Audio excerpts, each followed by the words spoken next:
de regim Oșava. Ce pot să spun e că mă simt foarte bine, sunt în putere, n-am slăbit, dimpotrivă simt că sunt calmă, așezată, liniștită. Probabil mi-a fost relativ ușor pentru că eu nu fumez, nu beau cafea, nu am foarte multe vicii. Sunt vegetariană de când mă știu. Și nu mi-a fost foarte greu, foarte dificil. În ziua a treia am simțit o ușoară greață, așa o ușoară senzație de vomă, dar a trecut. Am băut multă apă și a trecut. Ce pot să spun este că merită să încerci, este o experiență, o provocare și chiar este foarte ok.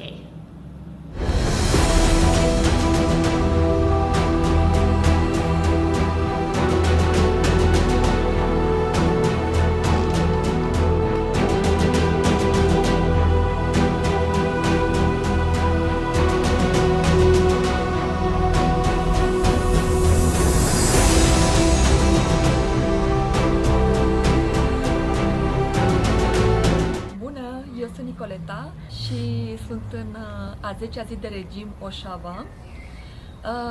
Mă simt foarte bine. Consider că Oșava are super mari beneficii asupra corpului, în sensul că îmi simt corpul mult mai ușor. Chiar am observat că atunci când urc scările, în mod special, le urc foarte ușor și mă umplu de energie, mintea mi este mai clară.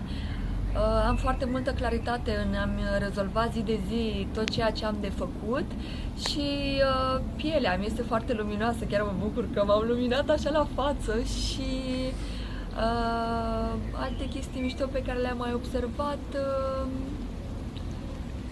Nu cred că cam atât e suficient, nu știu, începe să plouă! Vă pup!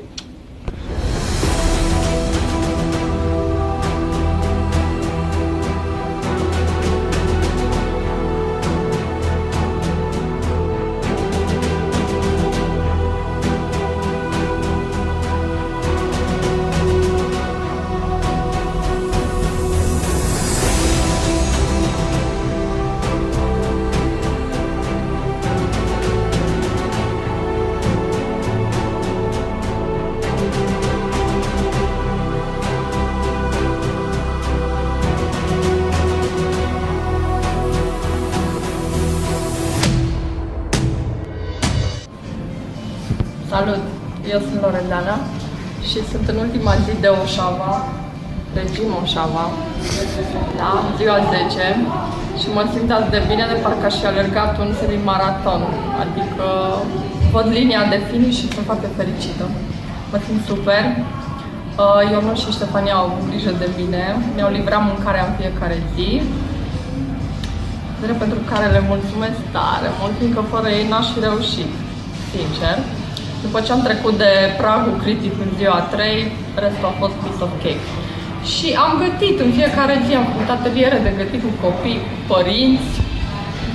N-am gustat nimic, deși da, am fost tentată.